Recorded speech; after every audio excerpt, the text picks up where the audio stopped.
અમે તો જનતાના સેવક છીએ. ઘણા નેતાઓને તમે આવું બોલતા સાંભળ્યું હશે, પરંતુ આ નેતા ક્યાં રહે છે એ પણ જોઈ લો. આ સ્ક્રીન પર ચાલતા દ્રશ્યો જોઈને તમને લાગી રહ્યું હશે કે આ કોઈ રાજા મહારાજાનો મહેલ છે, તો એવું નથી. આ છે આંધ્રપ્રદેશના ભૂતપૂર્વ મુખ્યમંત્રી જગનમોહન રેડ્ડીનું ઘર.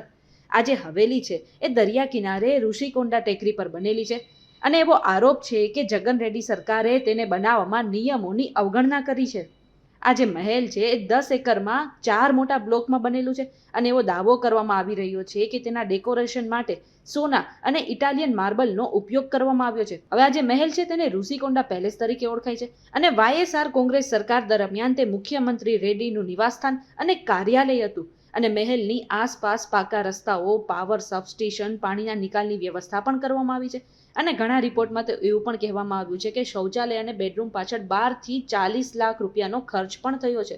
આ સાથે એવું પણ કહેવાય છે કે આ મહેલ બનાવવા પાછળ કુલ 600 કરોડથી વધારે રૂપિયાનો ખર્ચ થયો છે. જો કે એમને આ દાવાને નકારી કાઢ્યા હતા. ટૂંકમાં જે આલિશાન મહેલ તમને દેખાઈ રહ્યું છે, આ જ જગ્યા પર બેસીને આ જે નેતા છે તેઓ સામાન્ય જનતાની સમસ્યાનું સમાધાન કરતા હતા. ત્યારે આ બાબતે તમે શું તેમને કહેવા માંગશો એ અમને કમેન્ટ કરીને જરૂરથી જણાવી દેજો.